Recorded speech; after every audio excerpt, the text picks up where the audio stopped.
జ్యోతి క్షేత్రం ఆధ్యాత్మిక నిలయంగా భాసిల్లుతోంది. ఇక్కడ కొలువైన శ్రీ అవధూత కాశీనాయన స్వామి మహిమాన్వితుడిగా ప్రసిద్ధి చెందారు. కాశీనాయన 29వ ఆరాధన మహోత్సవాలు ఇవాళ రేపు ఘనంగా జరగనున్నాయి. నెల్లూరు జిల్లా ఉదయగిరి నియోజకవర్గం బెడుసుపల్లె గ్రామంలో సామాన్య రైతు కుటుంబంలో పుట్టిన కాశీనాయన చిన్నప్పటి నుంచి ఆధ్యాత్మిక చింతనకు అలవాటు పడ్డారు. ఆయన గురువు యతిరాజు గురువయ్య వద్ద ఆత్మజ్ఞానం పొందారు.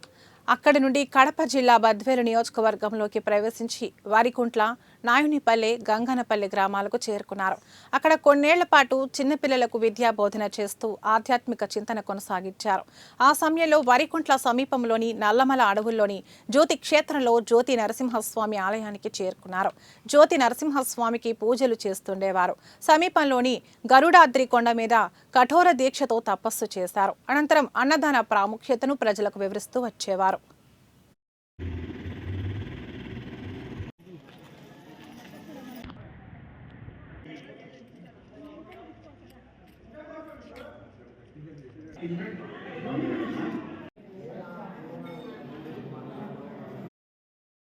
కడప జిల్లాలోని పుణ్యక్షేత్రాలలో విశేష భక్తజనుల మనసుల్లో వెలిసి నది ఈ శ్రీ అవధూత కాశీనాయన క్షేత్రం జ్యోతి. కడప జిల్లా కాశీనాయన మండలం వరికుంట్ల గ్రామానికి పైభాగంలో 10 కిలోమీటర్ల దూరంలో నల్లమల అడవుల్లో ప్రశాంతమైన వాతావరణంలో జ్యోతి క్షేత్రం అలరారుతోంది. కాశీనాయన గురించి తెలియని భక్తులుండరు. హిందూ సంస్కృతి సాంప్రదాయాలకు జీవం పోసిన మహనీయునిగా, అవధూతగా, పురాతన శిథిల దేవాలయాలను పునర్నిర్మించే మహిమాన్వితగా కాశీనాయన వెలుగొందారు. 2 రోజుల పాటు 29వ ఆరాధనోత్సవాలు వైభవంగా జరగనున్నాయి. దాదాపు 4 లక్షలకు పైగా భక్తులు వచ్చే అవకాశం ఉంది.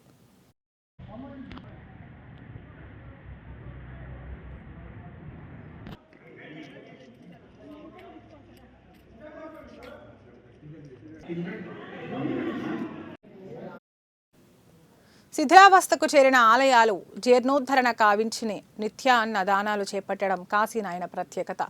ఆయన తనకు వచ్చే కానుకలు, విరాళాలను పేదల కోసం వెచ్చించేవారు. ఆకలితో ఉన్నవారికి అన్నదానం చేసేవారు. 1995 డిసెంబర్ 6వ తేదీన దత్త జయంతి రోజున జ్యోతి క్షేత్రంలో అన్నపూర్ణేశ్వరి దేవి శివాలయాల ధ్వజస్తంభం ఏర్పాటు చేసి విగ్రహ ప్రతిష్టను ఎంతో వైభవంగా నిర్వహించే సమయంలో కాశీనాయన పరమపదించారు. ఈ విషయం తెలిసి లక్షలాదిగా ఆయన భక్తులు జ్యోతి క్షేత్రానికి తరలివచ్చి కాశీనాయనను జ్యోతి క్షేత్రంలోనే సమాధి చేసి ఆలయ నిర్మాణానికి అంకురార్పణ చేశారు. నాటి నుంచి అశేష భక్తుల్లో ఈ క్షేత్రంలో వెలిసిన అవధూత కాశీనాయన ఆశ్రమాన్ని సందర్శిస్తున్నారు.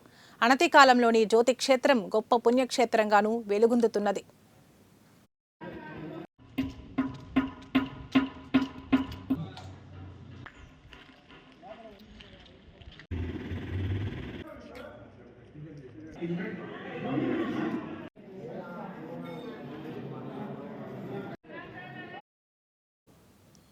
కాశీనాయనకు ఎంతో మంది ప్రముఖులు భక్తులుగా ఉన్నారు.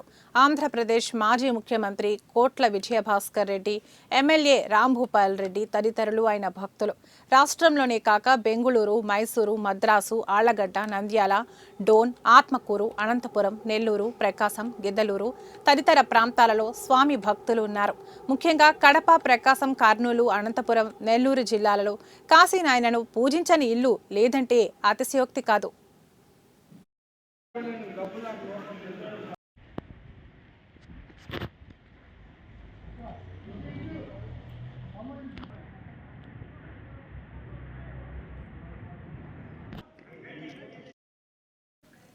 ఈ ఏడాది డిసెంబర్ మాసంలో శ్రీ అవధూత కాశీనాయన ఆరాధనోత్సవాలు ఎంతో వైభవంగా జరుగుతాయి.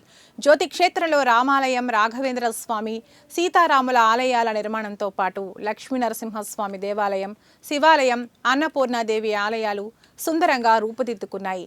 దట్టమైన నల్లమల అడవి ప్రాంతంలోని ప్రకృతి రమణీయ దృశ్యాలతో హృదయాన్ని పులకింపచేసే జ్యోతి క్షేత్రంలో అడుగిడిన భక్తులకు మానసిక ప్రశాంతత పుష్కలంగా ఉంటాయి.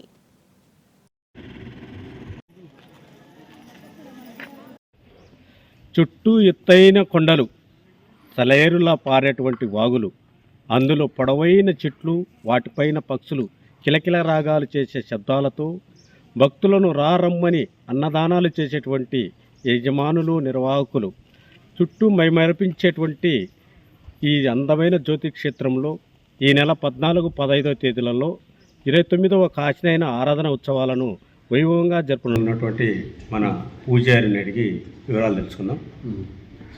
కాశీనాయన ఆరాధన ఉత్సవాలు ఎట్లా జరుగుతున్నాయి, ఈయన ఎక్కడి నుంచి ఎక్కడికి వచ్చారు? ఈ కాశీనాయన ఒక సామాన్యమైన కుటుంబంలో జన్మించాడు. పల్లెటూరు, చిన్న పల్లెటూరు, మారుమూల పల్లెటూరు. కనీసం ఒక 50 ఇళ్ళు కూడా ఉండవు ఆ ఊళ్ళో. నెల్లూరు జిల్లా ఉదయగిరి తాలూకా బెడిసిపిల్లి అనే ఒక విలేజ్. డైరెక్ట్ బస్సు కూడా లేదు ఆ ఊరికి. అలాంటి విలేజ్లో తల్లి పేరు కాశమ్మ, తండ్రి పేరు సుబ్బారెడ్డి, ఇంటి పేరు మిన్నెల్లి. ఆ విలేజ్లో జన్మించి ఒక 5 సంవత్సరాల వయసు వచ్చేసరికి కాశీనాయన తల్లిదండ్రి ఇద్దరు కాలం అయ్యారు. అక్కడి నుంచి వాళ్ళ మేనమామ కొత్తపల్లి అనే ఒకరు ఉంది.